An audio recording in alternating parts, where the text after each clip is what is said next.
जय हिंद दोस्तों। कैसे हैं आप लोग? उम्मीद है अच्छे होंगे और अच्छे से तैयारी भी कर रहे होंगे।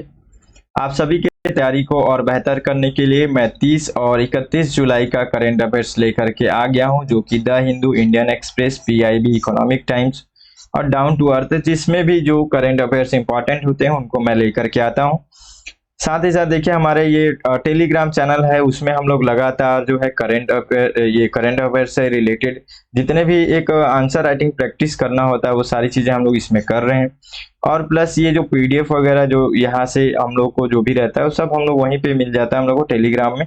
वहां पे मैं डाल देता हूँ तो आपको वहां पे मिल जाएगा।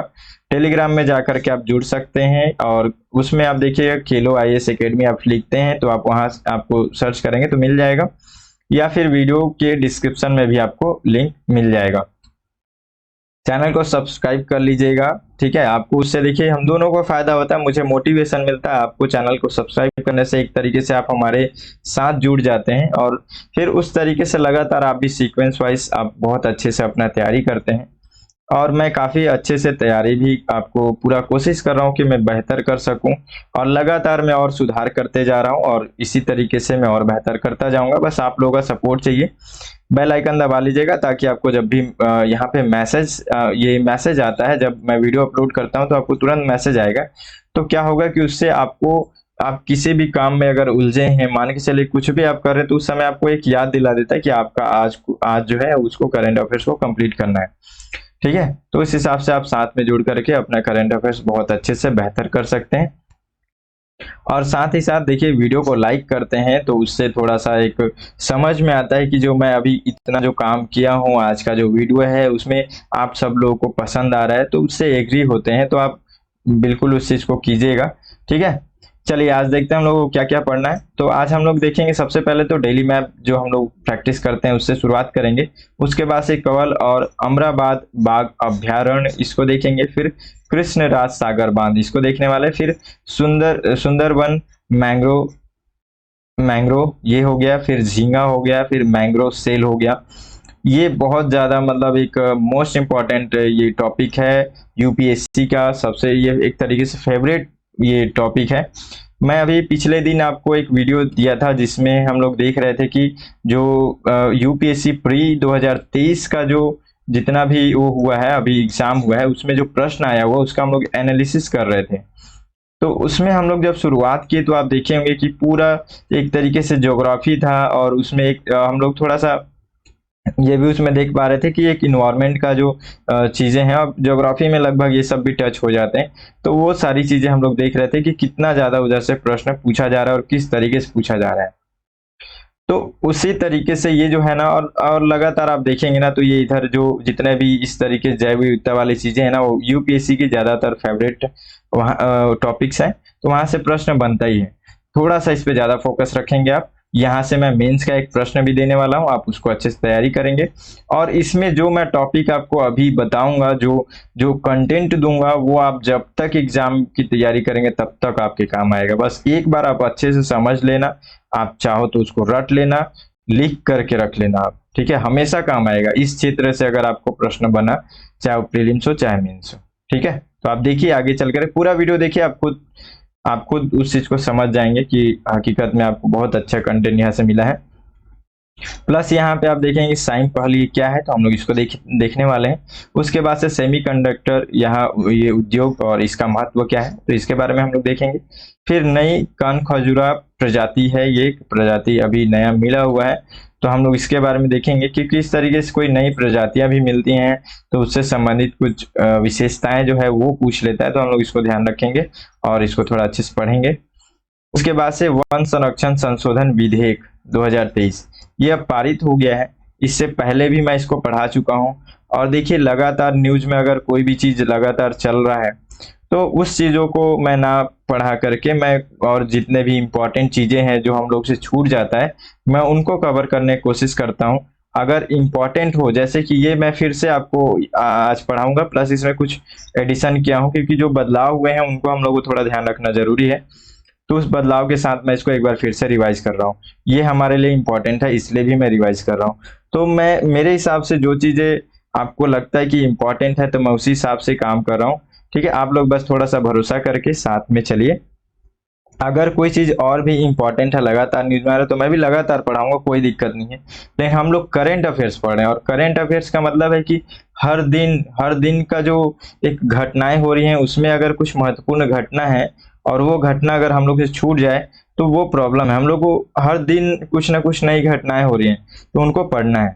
तो इसलिए हम लोग जितना हो सके, अगर कहीं पे लगता है कि इम्पोर्टेंट आज के डेट में इम्पोर्टेंट कुछ उस तरीके से करंट अफेयर्स नहीं है, तब हम लोग देख लेते हैं कि चलो कुछ इंपॉर्टेंट जो है उसको रिवाइज कर लेते हैं दोबारा।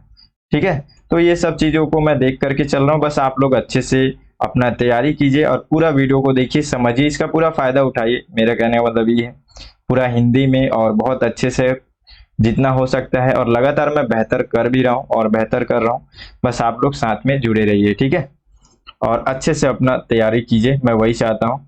चलिए देखते हैं, शुरुआत करते हैं। सबसे पहले हम लोग मैप प्रैक्टिस जो करते हैं उसी से शुरुआत करेंगे। थोड़ा सा फास्ट चलेंगे, लगातार मैं फास्ट कोशिश कर रहा हूँ लेकिन मैं कर नहीं पा रहा हूँ, फिर भी करना पड़ेगा क्योंकि समय बहुत ज़्यादा लग जाता है।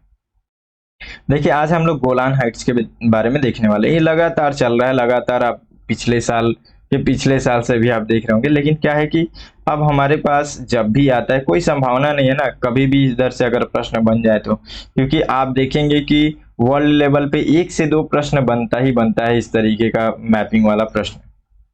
तो उस हिसाब से हम लोग को उसके लिए तैयार भी रहना पड़ेगा। अभी भी हम लोग देखे थे, जब पिछले दिन का जो, अगर नहीं देखे होंगे आप लोग उसको देखिएगा, बहुत इंपॉर्टेंट है।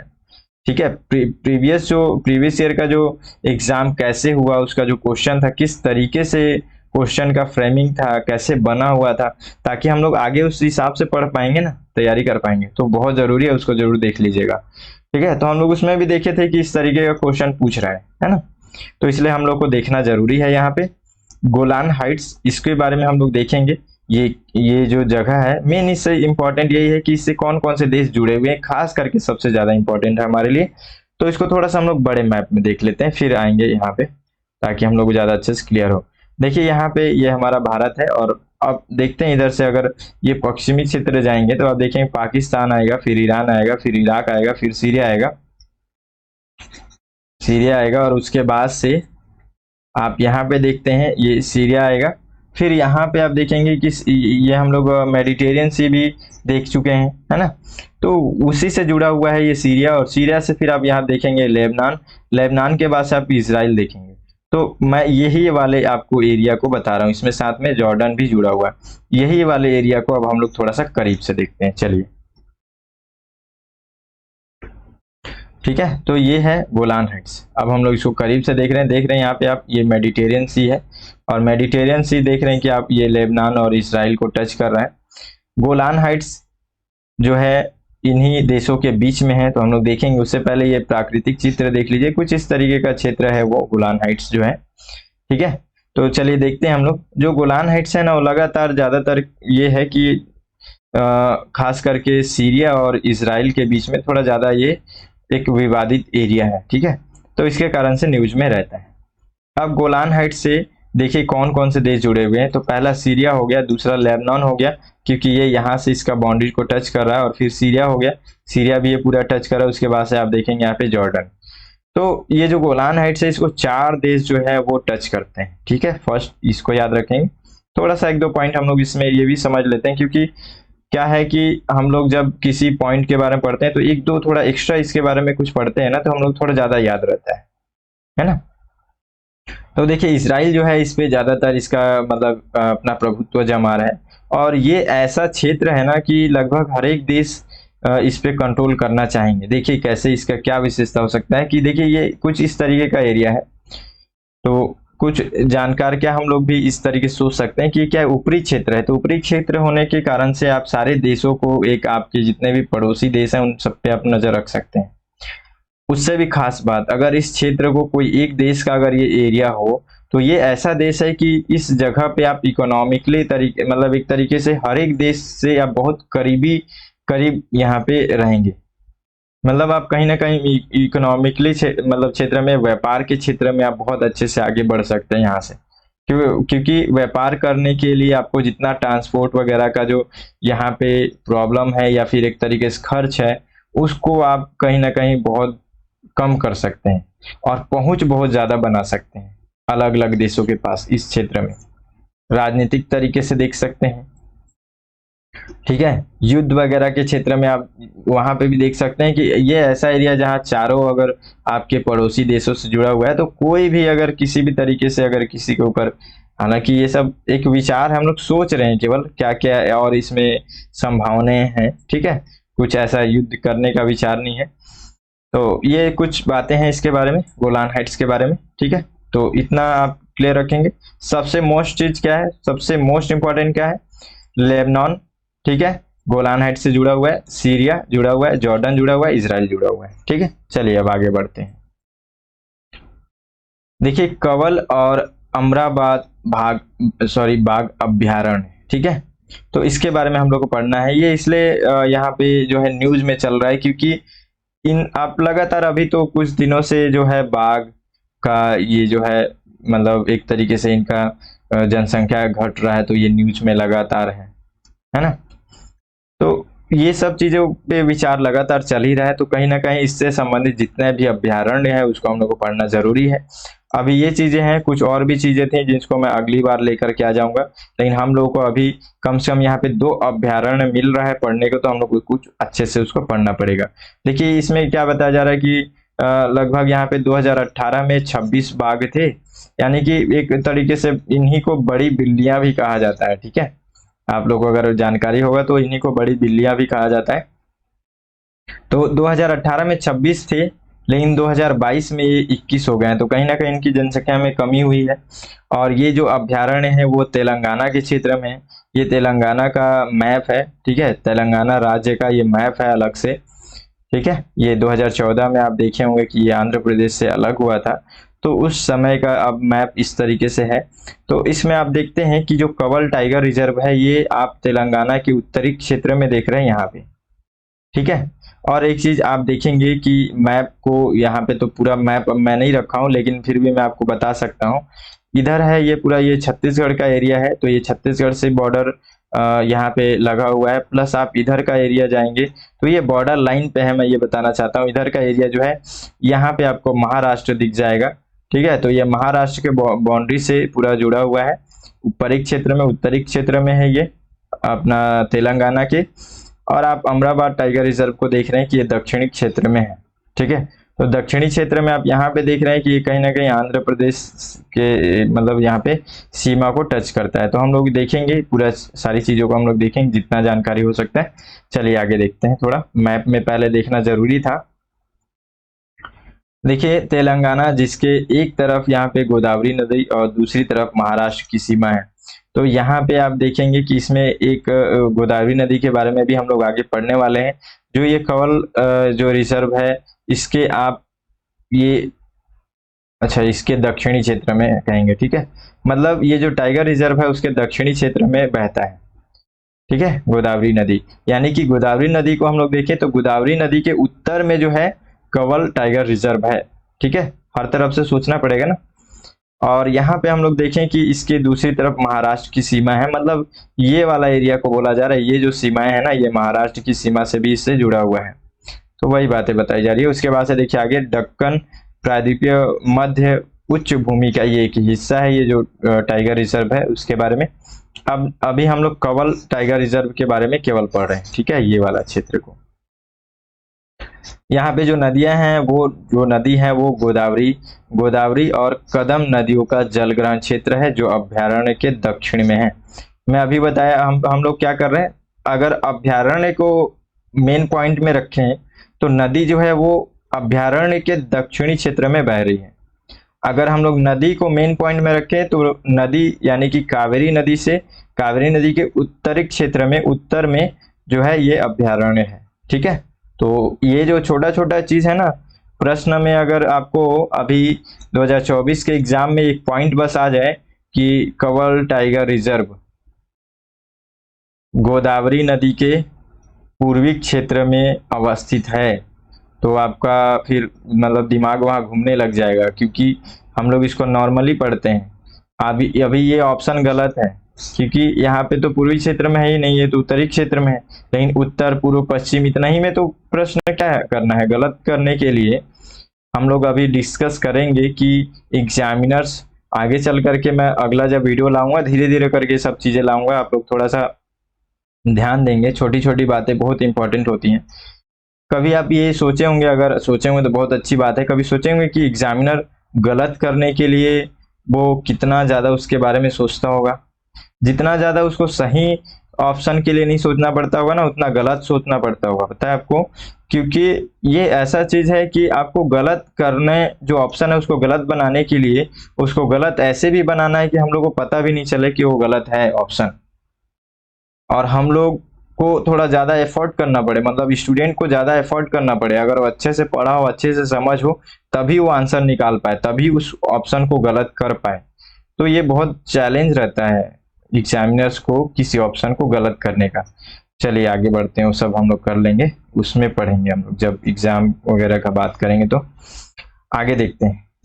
कॉरिडोर, इसका उत्तर में ये महाराष्ट्र के ताडोबा अंधारी टाइगर रिजर्व है, यानी कि वो महाराष्ट्र के क्षेत्र में यहाँ पे बोला जा रहा है। इसके उत्तर पूर्वी हिस्से में छत्तीसगढ़ की इंद्रावती टाइगर रिजर्व कनेक्टिविटी है।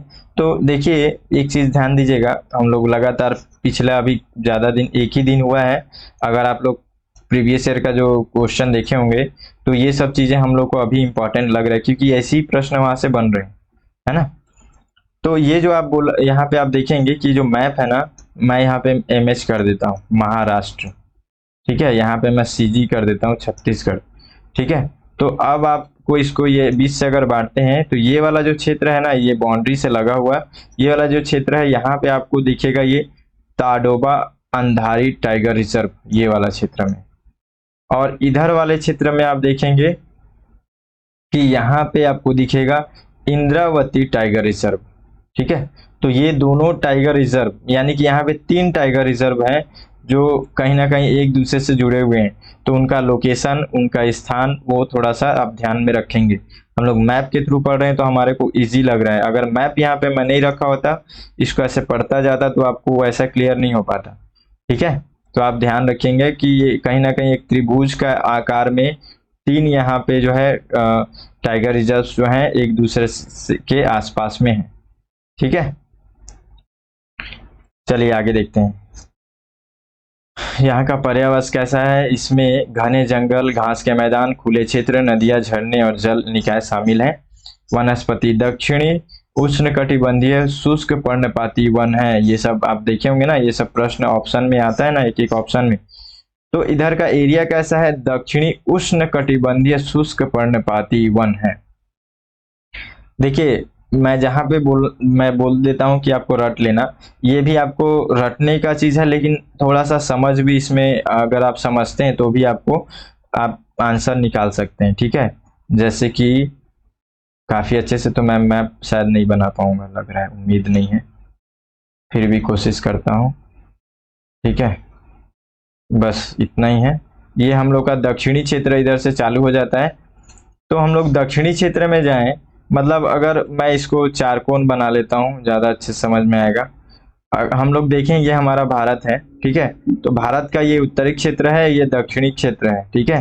तो अगर आप देखते हैं कि हमारा जो अवस्थिति है हमारे मैप में, अगर ग्लोब में हम लोग देखें तो हम लोग अगर इसको मिड पॉइंट से बांटे, ठीक है, हमारे भारत को, तो हम लोग देखेंगे कि इस मिड पॉइंट से आप ऊपर की ओर जाते हैं, तो जैसे जैसे ऊपर की ओर जाएंगे आपका गर्मी जो है, मतलब ये क्लाइमेट स्थिति, स्थान का जो स्थिति है वो क्या होगा, धीरे धीरे गर्मी जो है कम होते जाएगा, ठंडी बढ़ते जाएगा।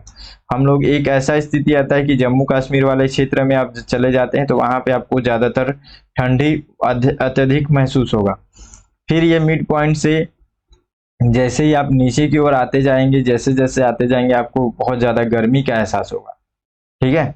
अब हमारा जो ये जो टाइगर रिजर्व है वो इस जगह पर है, यहाँ पर है, क्योंकि देखिए यहाँ पर आंध्र प्रदेश आ गया, आंध्र प्रदेश आने के बाद से फिर लास्ट तमिलनाडु के बाद से एरिया ही खत्म हो गया। मतलब ये जो आंध्र प्रदेश है ना वो कम से कम यहाँ तक ऐसा बॉर्डर है, तो उसके बाद से जो है यहाँ पे तमिलनाडु, उसके बाद खत्म एरिया, ठीक है। दक्षिणी क्षेत्र में ये तीसरे नंबर पे ही आ रहा है, अगर ऊपर से हम लोग जाए तो बहुत नीचे लेवल पे ही है ये भी। तो अब यहाँ पे क्या है, यहाँ पे क्या होगा, हम लोग को यहाँ बहुत ज्यादा धूप लगेगा ना, धूप लगना यानी कि स्टार्ट हो जाएगा। तो ये कैसा क्षेत्र है? उष्ण कटिबंधीय। तो उष्ण है, बिल्कुल उष्ण है। हम लोग अगर इसको नहीं पढ़े रहेंगे तो भी हम लोग अपना लॉजिक लगा करके इसको बना सकते हैं। मैं ये बताना चाहता हूँ, देखिए, क्योंकि हमारे यूपीएससी का जो सिलेबस है, जिस हिसाब से हम लोग पढ़ रहे हैं, बहुत चीज हम लोग को काफी फोकस के साथ पढ़ना पड़ता है। तो कम से कम जो चीज हमारे लिए समझने के लायक हो उसको तो हम लोग समझें। बाकी तो इतना याद करना है, इतना सारी चीजें पढ़ना है कि हम लोग वैसे भी हम लोग का हालत खराब रहता है। तो थोड़ा बहुत जो जो चीज समझ के उसको समझ लें, ठीक है। तो कम से कम ऐसा उष्णकटिबंधीय शुष्क पर्णपाती इस तरीके का वन है, तो हम लोग कम से कम पता चल जाएगा, ठीक है। ये है। अब यहाँ पे पर्णपाती ये सब का भी बहुत सारी विशेषताएं हैं कि अब ऐसे क्षेत्र, जैसे ज्यादातर पर्णपाती का क्षेत्र वैसे ही मिलता है, क्योंकि ये वाले एरिया जो होते हैं ना, जो धूप वाला जो एरिया होता है, उसमें क्या होता है, पर्णपाती का मतलब क्या है? पेड़ ऐसे जो है, एक एक वर्ड में, पेड़ अपने पत्ते गिरा देते हैं। गिराने का उद्देश्य इनका यही रहता है कि बहुत ज्यादा धूप की गर्मी की स्थिति में उनको क्या है, उनका जो वाष्पोत्सर्जन है बहुत ज्यादा होने लग जाता है, ठीक है। मतलब एक तरीके से उनके शरीर से जो है ऊर्जा या फिर जो पानी है वो बहुत ज्यादा निकलने लगता है। वो लोग क्या करते हैं, उन सबको अगर गिरा देते हैं ना, तो कहीं ना कहीं उनका जो एक जितना उनके पेड़ पेड़ के जो पूरा शरीर से जितना जल निकलना चाहिए वो कम होता है। तो ऐसे करके अपने आप को एडजस्ट करते हैं। फिर धीरे धीरे जब क्लाइमेट चेंज होता है, गर्मी से थोड़ा सा हम लोग आगे बढ़ते हैं, बरसात ठंडी आता है, तो फिर से वो लोग अपने आप को, फिर अपना पत्ता वगैरह हर चीज उनका बहुत हरे भरे हो जाते हैं। तो ये सब चीजें आगे हम लोग कभी पढ़ेंगे इसको ज्योग्राफी में, ठीक है। यहाँ पे कवल टाइगर रिजर्व के बारे में देखते हैं और आगे कि इसमें वनस्पतियां और क्या है। तो बांस के साथ सागौन बहुतायत में पाया जाता है। जंगली जानवरों में शामिल है। इसमें कौन कौन से, देखिए कि यहाँ पे इलगाई और चौसिंगा, चिंकारा, काला हिरन, सांबर और चित्तीदार हिरन, जंगली कुत्ता, भेड़िया, सियार, लोमड़ी, बाघ, तेंदुआ, जंगली बिल्ली। तो इतने सारे जो जीव हैं यहाँ पे इस टाइगर रिजर्व में रहते हैं। चलिए आगे देखते हैं। अब हम लोग देखेंगे अमराबाद टाइगर रिजर्व के बारे में। अमराबाद टाइगर रिजर्व तेलंगाना के दक्षिणी क्षेत्र में है।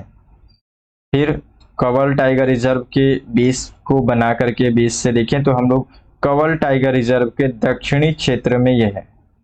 हर तरफ से हम लोग को देखना पड़ेगा ना, तो उसी हिसाब से हम लोग देख रहे हैं। अब हम लोग यहाँ पे देखें तो ये किस सीमा के करीब है? उधर तो हम लोग देख लिए कि इधर महाराष्ट्र, इधर छत्तीसगढ़ का है। यहाँ पे क्या है, तो इधर आंध्र प्रदेश के क्षेत्र से ज्यादा ये मतलब करीब है। चलिए पढ़ के देखते हैं।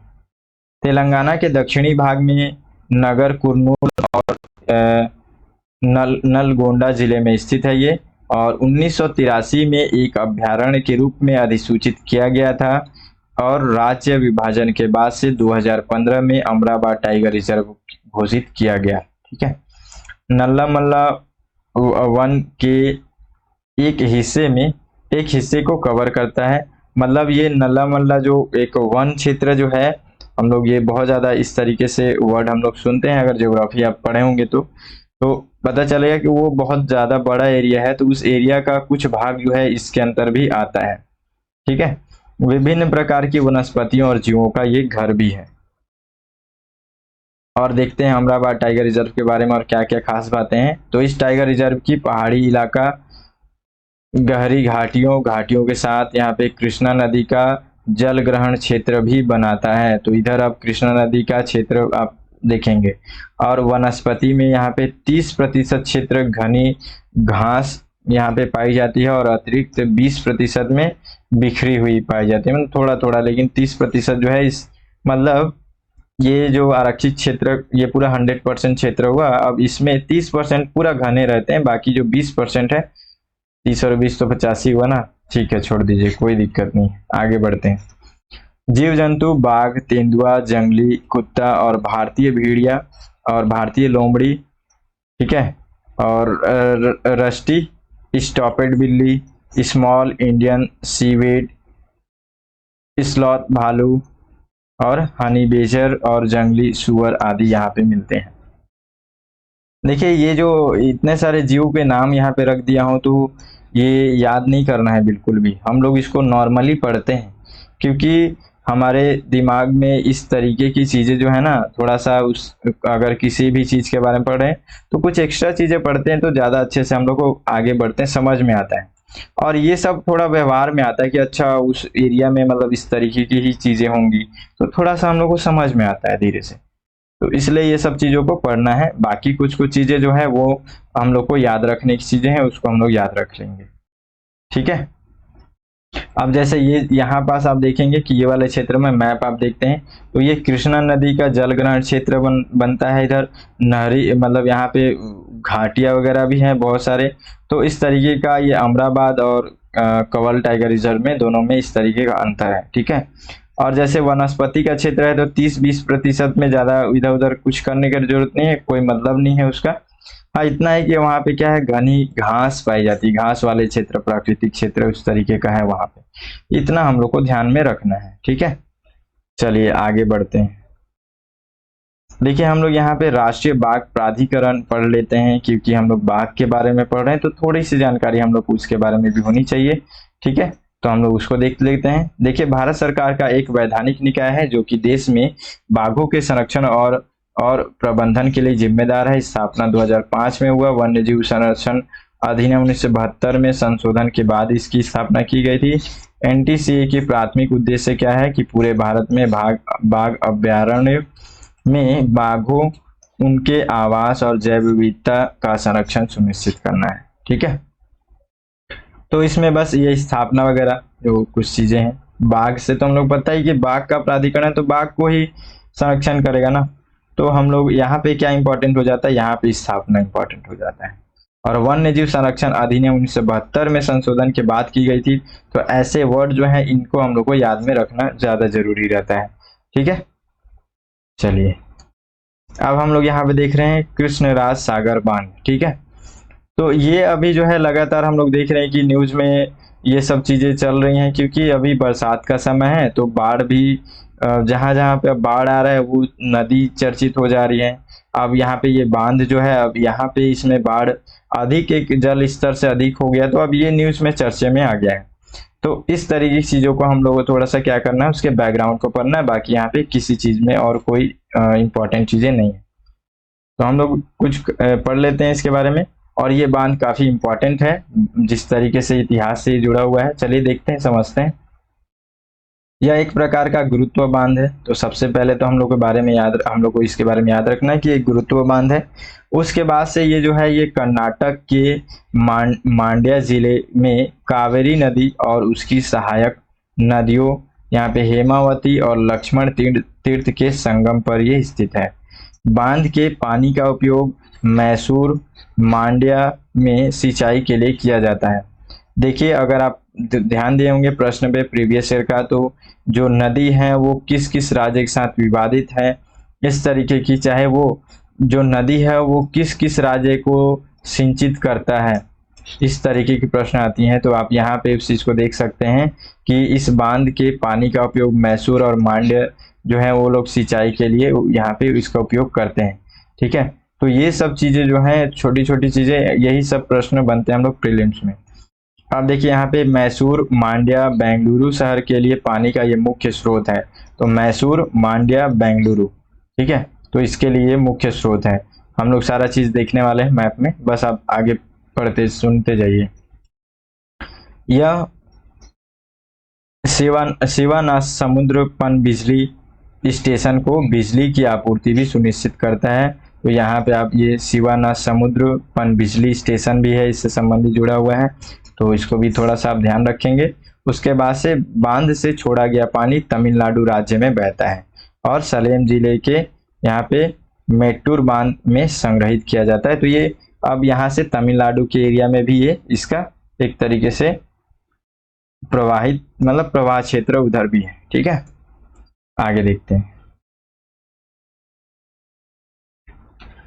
इस बांध का निर्माण मैसूर के महाराजा कृष्णराज वाडियार चतुर्थ के शासनकाल के दौरान किया गया था। ठीक है। और इसका नाम जो है, इसका नाम उनके सम्मान के ऊपर भी रखा गया। लेकिन एक चीज और है इनके साथ कि निर्माण 1911 में ये शुरू हुआ और 1931 में ये पूरा हुआ। और बांध का जो डिजाइन है वो प्रसिद्ध भारतीय इंजीनियर ये इनका नाम ही जरूरी है, इसलिए ये बांध भी थोड़ा सा जरूरी हो गया। Sir MS. विश्वेश्वरैया के द्वारा ये किया गया था। तो ये हमारे लिए बहुत ज़्यादा इस तरीके से, अगर चर्चित व्यक्ति के से संबंधित अगर कोई भी चीज़ें हैं, कुछ भी बातें हैं, तो उनको हम लोग थोड़ा सा ज़्यादा ध्यान रखना पड़ेगा। ठीक है, तो ये सारी चीज़ें हैं, हम लोग इसके बारे में देखें। अब हम लोग कावेरी नदी के बारे में थोड़ा सा अच्छे से देख लेते हैं। ठीक है, देखिए आप मैप को भी देख सकते हैं, तो पहले मैप को ही हम लोग देख लेते हैं। ठीक है, तो ये जो आप देखते हैं कावेरी नदी जो है, ये कावेरी नदी को आप देखते हैं कि यहाँ पे कर्नाटक का ये एरिया है। ठीक है, कर्नाटक के क्षेत्र से ये निकलता है। तो ये कर्नाटक के क्षेत्र में, आप कर्नाटक को पूरा देखें तो ये पश्चिमी क्षेत्र को दिख रहा है। मतलब यहाँ पे आप केरला देख रहे हैं, केरला अगर मतलब ये मिड पॉइंट है, तो इधर की ओर जाएंगे तो ये पश्चिम है। तो ये पश्चिमी क्षेत्र में, कर्नाटक के पश्चिमी क्षेत्र में यहाँ पे ब्रह्मगिरी पहाड़ी है। उस ब्रह्मगिरी पहाड़ी से ही ये निकलता है। ठीक है, ये जो नदी है ये निकलता है। अब इसके प्रवाह क्षेत्र को अगर आप यहाँ पे देख रहे हैं, तो जो कृष्ण राज सागर जो बांध जो आपको बताया जा रहा है, वो यहीं पे बना हुआ है, इसी नदी के ऊपर बना हुआ है। फिर आगे थोड़ा सा बढ़ेंगे तो आप देखेंगे कि मैसूर जो है, मैसूर जो शहर है, वो शहर इस नदी के किनारे मतलब तट पे कहीं ना कहीं ये विकसित है। तो इस तरीके के प्रश्न पूछे जाते हैं, तो थोड़ा सा उसको भी आपको ध्यान में रखना है। ठीक है, तो मैसूर शहर, यहाँ पे आपको मैसूर शहर कम से कम जितना इस मैप में सामने दिख रहा है उतना तो आप ध्यान में रखेंगे। ठीक है, फिर आप आगे बढ़ते हैं तो आपको ये दिखेगा कि यहाँ से कर्नाटक से होते हुए फिर इधर चला जाता है तमिलनाडु के एरिया में। तमिलनाडु में आप यहाँ पे आप ये देखेंगे तो यहाँ पे मेट्टूर रिजर्वियर यहाँ पे है, इस वाले एरिया में। ठीक है, मतलब मेट्टूर नाम से यहाँ पे रिजर्व, अलग से यहाँ पे रिजर्व एरिया है। उस क्षेत्र से होते हुए फिर आप आगे आएंगे, यहाँ पे नदी, आप ये नदी के प्रवाह क्षेत्र में यहाँ पे देखेंगे कि एक इरोड शहर है, जो कि तमिलनाडु का क्षेत्र है। तो इरोड शहर भी, ये भी जो है, ये भी आप नदी के किनारे ये विकसित देख रहे हैं, यहाँ पे विकसित शहर है। उसके बाद से आप आगे आएंगे, ये पूरा आगे आते हैं तो आप यहाँ पे देखेंगे तंजावुर।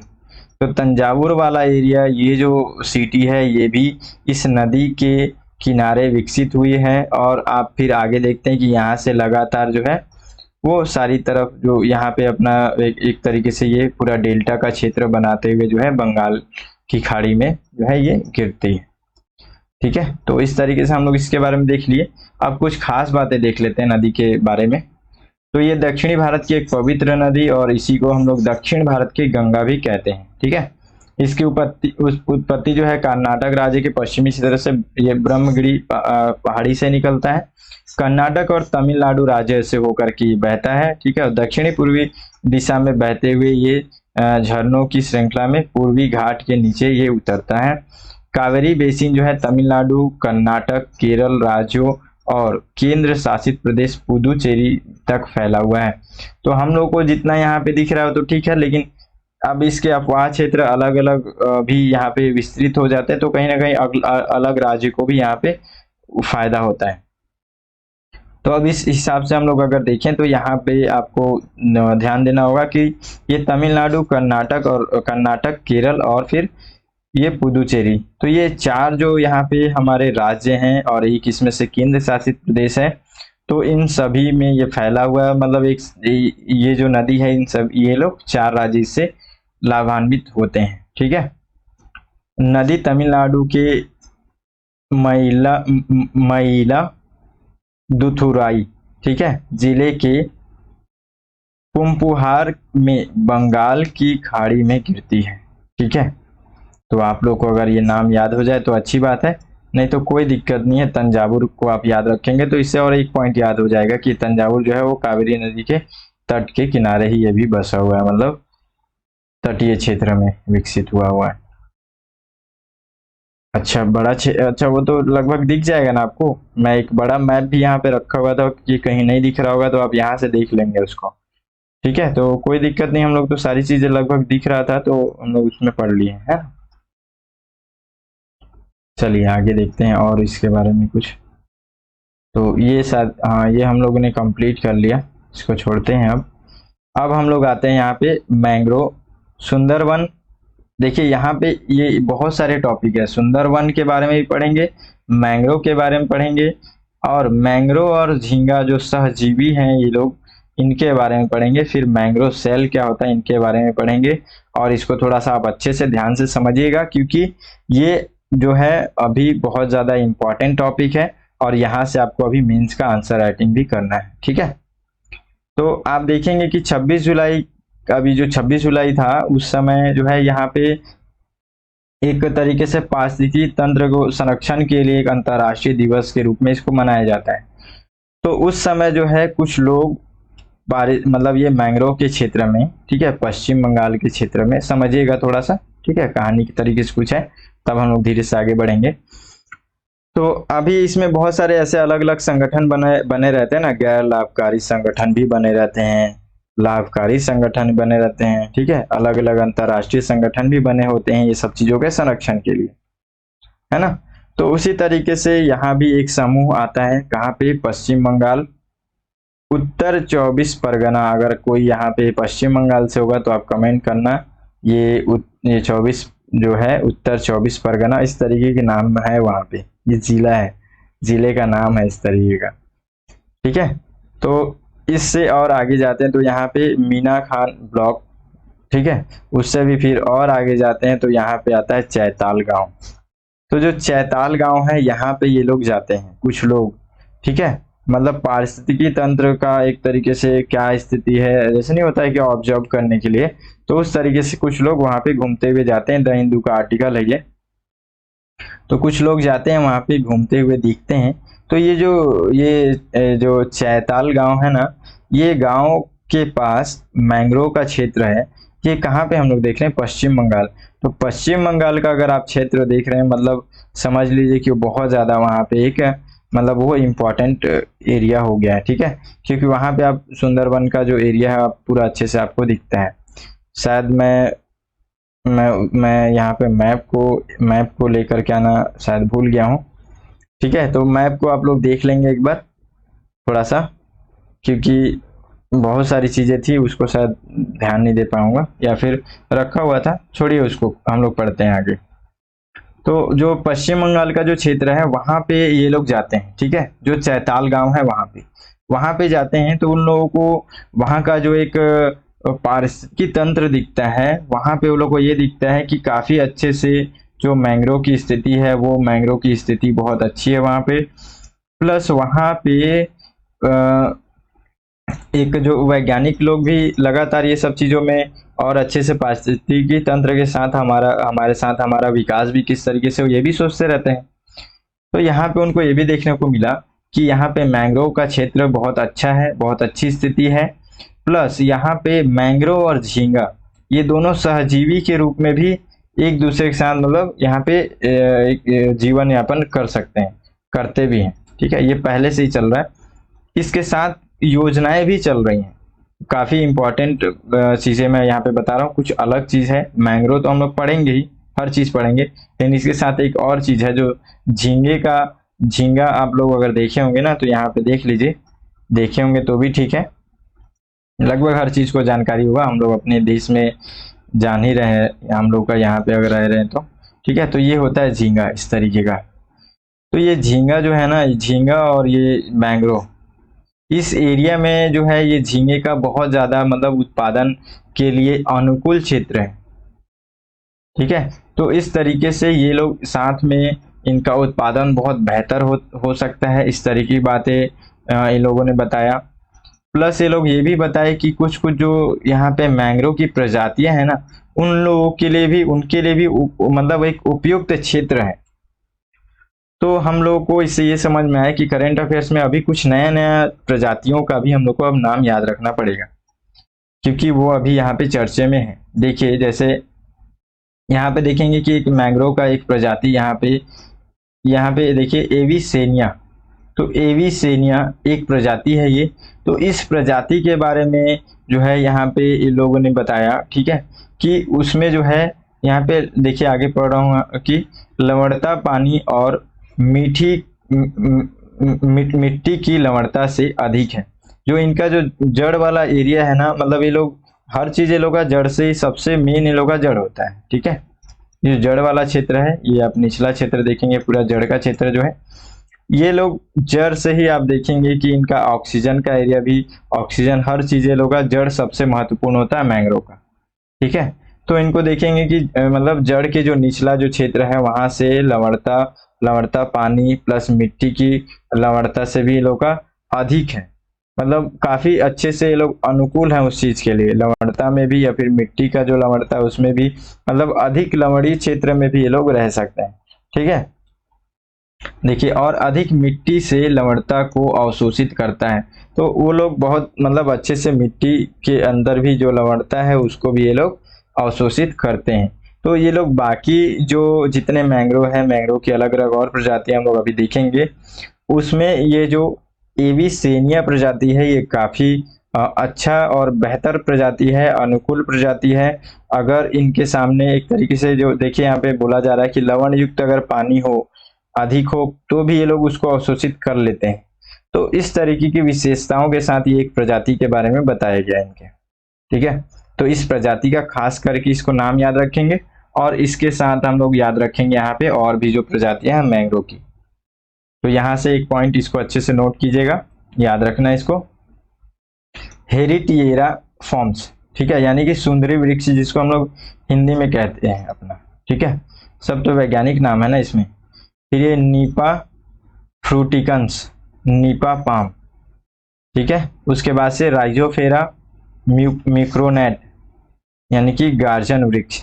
तो ये 1, 2, 3 और ये 4, तो ये 4 जो प्रजातियां हैं इनका नाम आप अच्छे से लिख लीजिए और उसको याद रखिएगा, क्योंकि प्रीलिम्स में हो सकता है कि डायरेक्टली इस तरीके से पूछा जाए कि निम्नलिखित में से कौन सी प्रजातियां जो है वो मैंग्रोव से संबंधित नहीं है, तो और चारों को दे दिया जाए, या फिर इससे पूछ लिया जाए कि ये किससे संबंधित है ना। तो एविसेनिया, ये चीज याद रखिएगा। और कहानी भी समझ में आ गया है कि हम लोग वहाँ पे क्या है, कुछ लोग गए वहाँ पे और देखे कि जो है वहाँ पे झींगे का एक उत्पादन क्षेत्र भी बहुत अच्छा है, और ये एक प्रजाति है एविसेनिया, इसका भी, इसके लिए भी काफी उपयुक्त जगह भी है। और उस जगह पर इन लोगों ने और अधिक मैंग्रोव का मतलब एक तरीके से वहाँ पे लगाने के लिए भी ये लोग बोले।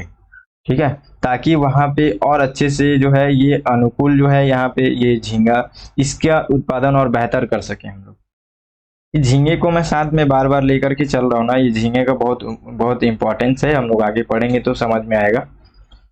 चलिए आगे देखते हैं अब हम लोग।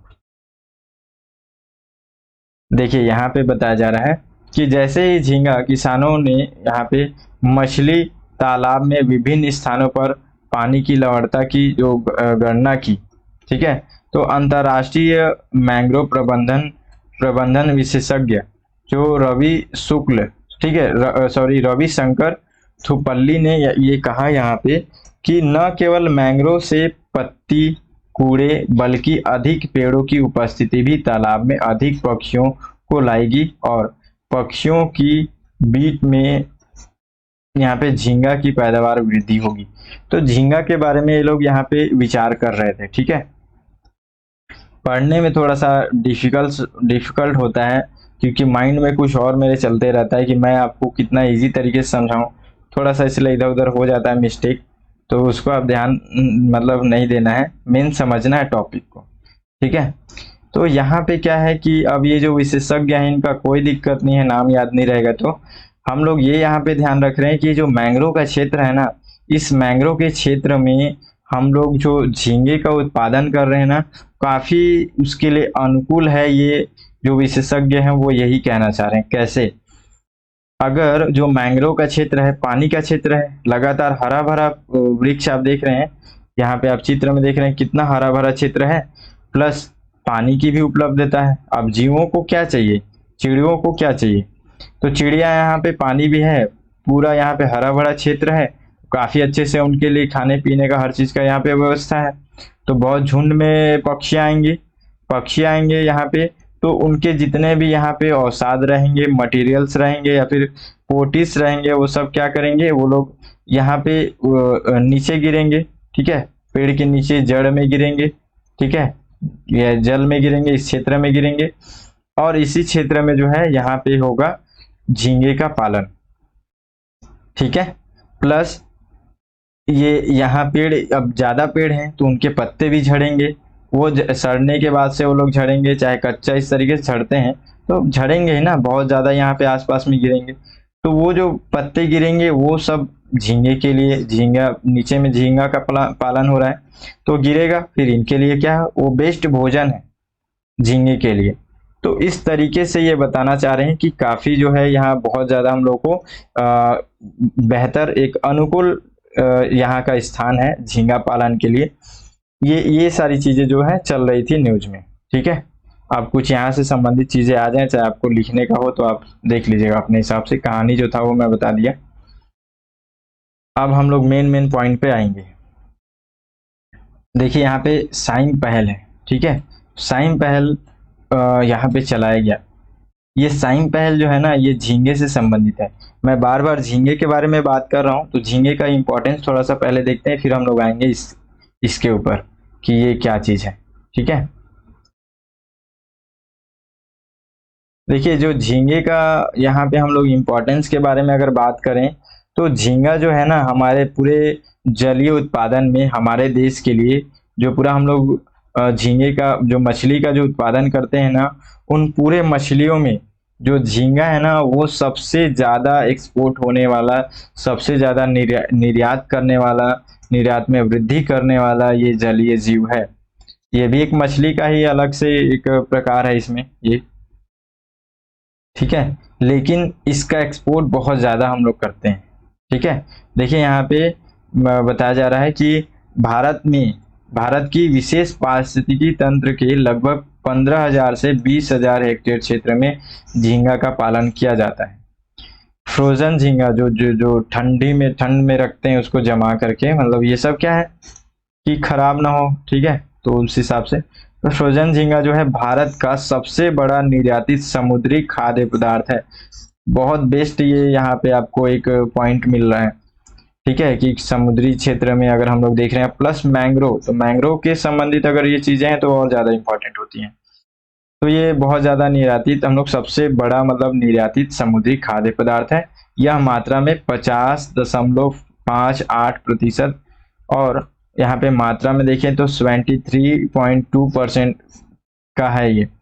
तो हम लोग यहाँ पे पॉइंट अगर याद ना रखें तो भी चलेगा, लेकिन ये सबसे बड़ा हम लोग इसका निर्यात करते हैं, सबसे अधिक निर्यात करते हैं जितना भी हमारे पास समुद्री खाद्य पदार्थ है उस हिसाब से। देखिए भारत ने 2019-20 में, ठीक है, ये नॉर्मल चीजें याद रख सकते हैं इतना, है ना, इसको याद रख लेंगे कि भारत में 2019-20 में लगभग 5 बिलियन अमेरिकी डॉलर मूल्य के फ्रोजन झींगा का निर्यात किया, जिसमें अमेरिका और चीन का सबसे बड़ा योगदान है। मतलब चीन और अमेरिका जो है, इन दो लोगों ने सबसे ज्यादा हमारे यहाँ से झींगा को खरीदा, ठीक है, ये दो लोगों ने। तो हम लोग इस तरीके का डाटा नॉर्मल समझ में भी आता है और हम लोग उसको याद भी रख सकते हैं, ठीक है। तो ये इंपॉर्टेंट है, हम लोग इसको याद रखेंगे। प्लस इसमें याद रखेंगे कि ये सबसे बड़ा जो है हम लोग का एक तरीके से खाद्य पदार्थ, समुद्री खाद्य पदार्थ में निर्यातित एक खाद्य पदार्थ है, ठीक है। और देखिए आंध्र प्रदेश, पश्चिम बंगाल, उड़ीसा, गुजरात, तमिलनाडु भारत के ये प्रमुख झींगा उत्पादक क्षेत्र हैं, ये राज्य हैं, ठीक है। और ये लगभग 95% जो है, इतने लोग मिल करके पूरा 95% का यहाँ पे निर्यात करते हैं, ठीक है। ये लोग इसका उपज करते हैं और निर्यात भी करते हैं, ठीक है। तो इसलिए हम लोग बार बार झींगा के बारे में पढ़ रहे हैं, ठीक है। अब झींगा के लिए कुछ इनिशिएटिव्स भी चलाए गए थे, कुछ ये पहल किए गए थे उसको और ज्यादा उसके पालन को, उसके वृद्धि को बढ़ाने के लिए, ठीक है। तो अब हम लोग इसके बारे में पढ़ते हैं कि क्या पहल है, साइम पहल किससे संबंधित है, तो अब आपको अब क्लियर हो जाएगा। सतत झींगा पालन हेतु समुदाय आधारित पहल, जिसको साइम कह रहे हैं। सस्टेनेबल एक्वाकल्चर इन मैंग्रोव इकोसिस्टम के तहत पश्चिम बंगाल में किसानों ने 30 हेक्टेयर क्षेत्र में झींगा पालन की शुरुआत की है। इसके अतिरिक्त मैंग्रोव के पुनरुद्धार का भी यहाँ पे कार्य किया जा रहा है। तो ये जो साइम पहल है ना, इसमें 2 पॉइंट मेन है। एक तो जो झींगा है, वो झींगा जो है उसका उत्पादन किस तरीके से किया जाए। दूसरा इसमें मैंग्रोव भी है, मतलब मैंग्रोव जो है ना, मैंग्रोव को भी उसको और बेहतर तरीके से उसकी पारिस्थितिकी तंत्र को किस तरीके से बना करके रखा जाएगा, ये 2 चीजों पे ध्यान दिया जाएगा इस पहल के अंतर्गत। यही बातें यहाँ पे बताई जा रही है। ठीक है। वर्ष 2019 में शुरू हुई सतत झींगा पालन हेतु समुदाय आधारित पहल की परिकल्पना अब भिन्न गैर सरकारी संगठनों, जिसमें nature environment and wild life society और ग्लोबल नेचर फंड और Natureland Bangladesh environment and development society के द्वारा किया जा रहा है। तो इतने सारे लोग इसमें जुड़ करके भी काम कर रहे हैं इस चीज के लिए। ठीक है। तो ये पहल क्या है, बेसिक चीजें इतना अगर आप समझ गए हैं तो काफी है इसको। ठीक है। कुछ और बातें देखते हैं हम लोग ने ये देख लिया। झींगा के बारे में थोड़ा सा हम लोग देख लेते हैं कि झींगा का अगर कुछ खास अगर उससे संबंधित विशेषताएं हैं तो उसको हम लोग थोड़ा सा देखते हैं। ठीक है। ये क्रिस्टेशिया के झींगा जो है वो क्रिस्टेशिया के प्रजाति से लोग संबंधित होते हैं, वर्ग से संबंधित होते हैं। ठीक है। और उसके लगभग ये 2000 प्रजातियों में से ये एक होते हैं, ये लोग भी। और इसके संबंधित जितने भी और रिश्तेदार हम लोग कह रहे हैं यहाँ पे, तो इन प्रजातियों के और रिश्तेदार जैसे केकड़े भी इन्हीं में शामिल होते हैं, क्रेफिश और यहाँ पे लॉबस्टर ये भी इसी में शामिल होते हैं। ठीक है।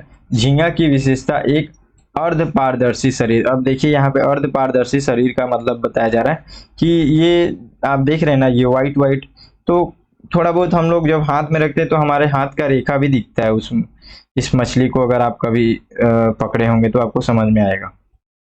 ठीक है। तो उसी बातों को यहाँ पे बोली जा रही है। काफी समय हो जा रहा है, पता नहीं कैसे इतना समय हो जाता है, समझ नहीं पा रहा हूं मैं। थोड़ा समय, अब थोड़ा जल्दी पढ़ते हैं हम लोग, आगे बढ़ेंगे। ठीक है। तो ये अर्ध पारदर्शी शरीर है उनका होता है। ठीक है। जो अलग अलग से चपटा होता है और एक लचीला पेट होता है इनका, प्लस यहाँ पे पंखे जैसी पूंछ में यहाँ पे समाप्त होता है। और एंटीना यहाँ पे ये सब जो पतला पतला जो दिख रहा है तार जैसा, यही एंटीना है। तो लंबे और चाबुक जैसे हैं इनके। ठीक है। तो झींगा सभी महासागरों में, उथले और गहरे पानी में और ठंडे पानी की झीलों में, झरनों में पाए जाते हैं। तो यह लगभग हर जगह पे पाए जाते हैं।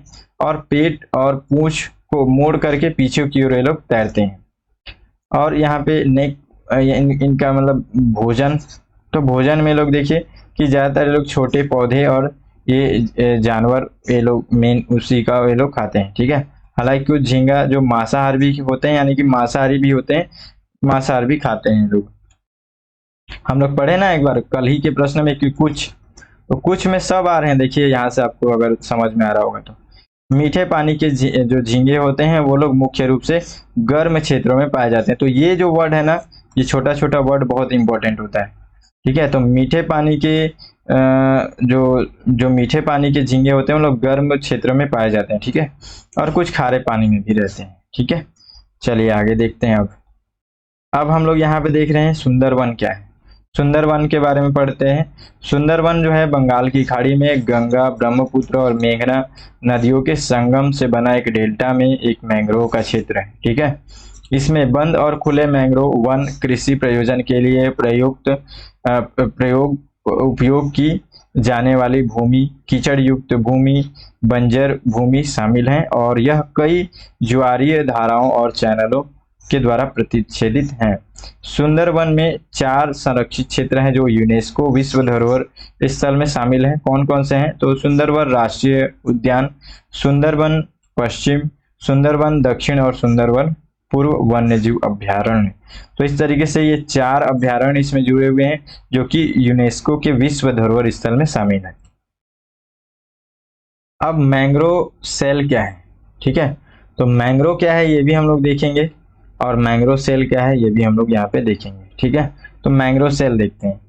मैंग्रोव सेल जो है ये सब पश्चिम बंगाल से संबंधित है। ठीक है। तो ये पश्चिम बंगाल ने मैंग्रोव पारिस्थितिकी तंत्र के संरक्षण के लिए अंतरराष्ट्रीय दिवस पर राज्य में एक मैंग्रोव सेल की स्थापना की घोषणा की। ठीक है। तो ये जो मैंग्रोव सेल है ये पश्चिम बंगाल राज्य भारत के लगभग जो मैंग्रोव है, मैंग्रोव के बारे में एक डाटा बताया जा रहा है। ये डाटा इंपॉर्टेंट है कि जो पश्चिम बंगाल केवल ये एक राज्य जो है ना, वो पूरे भारत में 40% जो है मैंग्रोव का यहाँ पे एक तरीके से आरक्षित क्षेत्र है। वो आरक्षित नहीं, मतलब उस जगह पर 40% पूरे देश भर का जो मैंग्रोव वहां पे पाया जाता है। तो उस हिसाब से उसका एक प्रोटेक्शन भी होना चाहिए उसका, ठीक है। तो वही यहाँ पे बोला जा रहा है कि मैंग्रोव सेल एक विशेष निकाय होगा जो पूरी तरीके से मैंग्रोव प्रबंधन और संरक्षण के लिए समर्पित होगा। इसमें राज्य में मैंग्रोव की रोपण और रख रखाव के उद्देश्य से एक कार्य योजना होगी और मैंग्रोव संरक्षण प्रयासों को बढ़ाने के लिए गैर सरकारी संगठनों के साथ समन्वय में काम करेगा। ये जो मैंग्रोव सेल है, ठीक है। सेल न केवल सरकारी स्रोतों से बल्कि निजी और अंतरराष्ट्रीय क्षेत्रों से भी ये धन जुटाएगा। तो ये सेल का पूरा जानकारी हो गया हम लोग को, ठीक है। ये न्यूज में था। अब हम लोग समझेंगे मैंग्रोव के बारे में, मैंग्रोव का पूरा बैकग्राउंड, हर चीजें हम लोग इसको अब समझेंगे। सहिष्णु पादप समुदाय है ये मैंग्रोव जो है वो, और मैंग्रोव जो है नमक उपोष्ण कटिबंधीय अंतर्ज्वारीय क्षेत्रों में पाए जाते हैं। इस तरीके का वर्ड से ही प्रश्न बनता है। इनका निर्माण तब होता है जब अंतर्ज्वारीय प्रवाह होता है और जहां पेड़ों की जड़ें जमाने के लिए पर्याप्त तलछट उपलब्ध होती हैं। पूरा जड़ ही इसमें सबसे मुख्य रूप से दिखता है इनका। वे अत्यधिक प्रतिकूल वातावरण जैसे कि कम ऑक्सीजन की स्थिति में भी जीवित रह सकते हैं। मैंग्रोव जड़ प्रणाली वायुमंडल से ऑक्सीजन अवशोषित करती है। मैंग्रोव में इस उद्देश्य के लिए विशेष जड़ें होती हैं जिन्हें यहाँ पे न्यूमेटोफोरस कहा जाता है, जो कि श्वसन यहाँ पे श्वास लेने वाली जड़ें होती हैं। तो श्वास लेने वाली जड़ों को यहाँ पे क्या कहते हैं? न्यूमेटोफोरस, ठीक है। जिनमें छिद्र होते हैं और जिनके माध्यम से ऑक्सीजन भूमिगत ऊतकों में प्रवेश करती है, ठीक है। अच्छे से समझिए हर चीज को ध्यान से, क्योंकि यहाँ से अभी आप आंसर राइटिंग भी करेंगे, ठीक है। तो मैंग्रोव आगे हम लोग देखते हैं कि इन्हें नीला कार्बन पारिस्थितिकी तंत्र भी यहाँ पे माना जाता है, ठीक है। क्योंकि देखिए ब्लू कार्बन जो है यानी कि वही नीला कार्बन तटीय और समुद्री पारिस्थितिकी तंत्र जैसे मैंग्रोव समुद्री घास और नमक दलदल में संग्रहित कार्बन को संदर्भित करते हैं। तो इसलिए इनको इस तरीके से नीला पारिस्थितिकी तंत्र भी कहा जाता है, ठीक है।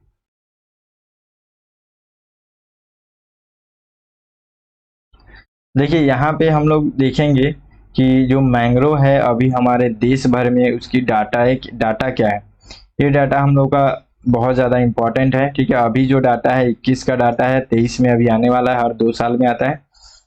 तो हम लोग थोड़ा सा अभी जो है अभी जितना उपलब्ध है उसको उसके हिसाब से हम लोग समझते हैं कि अभी मैंग्रोव की क्या स्थिति है, ठीक है। ताकि जब नया डाटा आएगा तो हम लोग थोड़ा सा उससे कंपेयर करके भी पढ़ पाएंगे, ठीक है। चलिए देखते हैं। भारत में लगभग 4,992 वर्ग किलोमीटर पूरा मैंग्रोव फैला हुआ है। दक्षिण एशिया में कुल मैंग्रोव कवर का लगभग 3% भारत में है और पिछले 2019 के आकलन की तुलना में देश का मैंग्रोव जो कवर है वो 54 वर्ग किलोमीटर तक यहाँ पे बढ़ गया है और एक्स्ट्रा बढ़ा है। भारत का मैंग्रोव क्षेत्र पश्चिम बंगाल की भूमि में लगभग यहाँ पे 42% है और दूसरा नंबर पे आता है गुजरात जिसमें 23% तक है।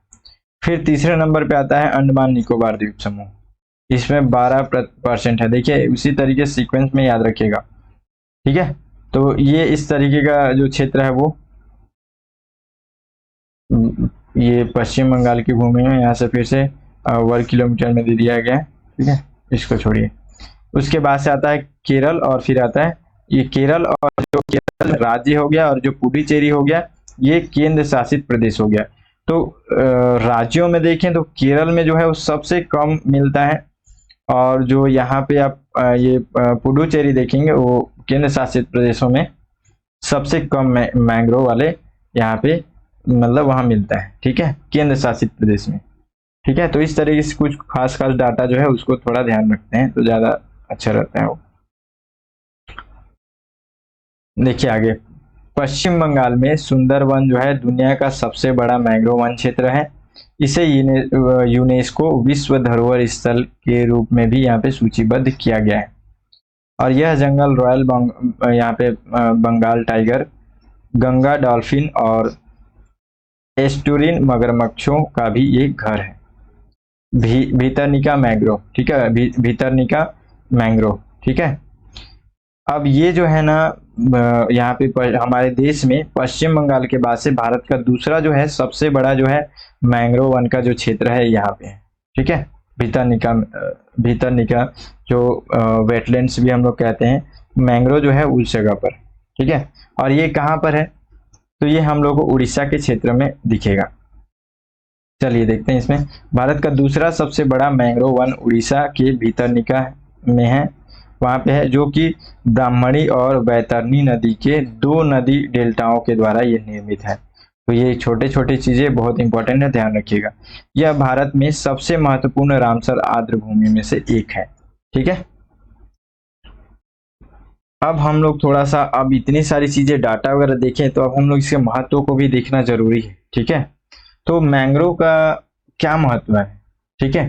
तो देखिए क्या महत्व है, वर्ड में ही हम लोग काफी अच्छे से हर चीज समझ जाएंगे एक एक वर्ड में।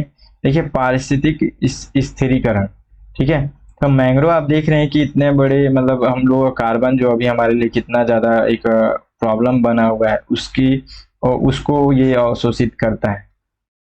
कितने भी फ्लड, कितने भी प्रॉब्लम जो आते हैं, अगर ये अपना जो सुंदरबन का जो एरिया जहाँ पे है वहां पे आप देखेंगे नदी में, चाहे वो जिस जगह पर भी मैंग्रोव है वहां पे फ्लड वगैरह इस तरीके से बाढ़ वगैरह का जो क्षेत्र अगर होता है ना, तो कहीं ना कहीं वो जो पेड़ है वो काफी हमारे को काफी हद तक प्रोटेक्ट करता है।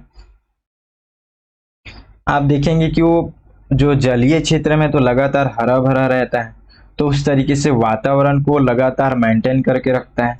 तो इस तरीके से ये पारिस्थितिकी स्थिरीकरण में काम आता है, ठीक है, मतलब उसका एक महत्व है इसमें, ठीक है। उसके बाद से मैंग्रोव और ज्वार, तो ज्वार के क्षेत्र में भी आप देखेंगे कि लगातार वो क्या है, उसको उस चीज को लगातार वहां पे ज्वार आता ही रहता है, लेकिन वो उसको रोक करके रखता है। तो यहाँ पे एक इसका महत्व। फिर तटीय स्थिरीकरण, इससे जो है तट जो है वो टूटते नहीं है, वो लगातार बंधे रहते हैं। कितना भी बाढ़ आए, पानी लगातार वहां पे बढ़ रहा है, घट रहा है, कुछ भी हो रहा है, तो तट वाले क्षेत्र को बचा करके रखते हैं, सेव करके रखते हैं। तो इसके कारण से भी इनका महत्व है। जल शुद्धिकरण, मैं एक बार और इससे पहले भी ये सारी चीजें बताया था। तो जल शुद्धिकरण में भी इनका एक बहुत महत्वपूर्ण योगदान होता है, क्योंकि ये लोग क्या है, जितने जड़े हैं वो लोग सब वहां पे, जितने कचरे वहां रुक जाते हैं वहां से छन छन के पानियां आती हैं। तो यहाँ पे जल शुद्धिकरण का भी इनका एक महत्वपूर्ण वो है। फिर यहाँ पे देखिए कि ब्लू कार्बन भंडार, ठीक है, 2% से भी कम समुद्री पारिस्थितिकी तंत्र मैंग्रोव है। हालांकि वे 10 से 15% कार्बन यहाँ पे दफन के लिए जिम्मेदार हैं। संग्रहित कार्बन को मरते पत्तों और बड़े पेड़ों के द्वारा समुद्र के तल तक ले जाया जाता है और जहां यह मट्टी में दब जाता है, ठीक है। चूंकि यह मैंग्रोव वनों और समुद्री घास के मैदानों और नमक दलदली सहित तटीय पारिस्थितिकी तंत्र में पानी के नीचे जमा होता है, इसलिए इसे दबे हुए कार्बन को नीला कार्बन कहा जाता है। तो ये थोड़ा सा इंपॉर्टेंट था, इसको हम लोग को ध्यान में रखना जरूरी था, इसलिए मैं इसको यहाँ पे बता दिया हूँ आपको, ठीक है। तो ये कुछ इसमें से पॉइंट्स को याद रखिएगा। चलिए आगे देखते हैं। जैव विविधता का समर्थन करना, तो जैव विविधता में भी बहुत ज्यादा इसका महत्वपूर्ण योगदान होता है, तो इसलिए हमारे लिए महत्व है। फिर मत्स्य पालन, अभी हम लोग देखा मत्स्य पालन में किस तरीके से इसका महत्व है। सुनामी ढाल, सुनामी किसी भी तरीके का, इस तरीके से अगर सुनामी भी आता है तो ये कितना ज्यादा रोक करके रखेगा उसको, तो इसलिए भी इसका एक महत्वपूर्ण यहाँ पे रोल होता है। अब यहाँ पे इसका इतना महत्वपूर्ण जो चीज है उसके लिए खतरा भी होगा कुछ ना कुछ, तो हम लोग देखते हैं कि खतरा क्या है।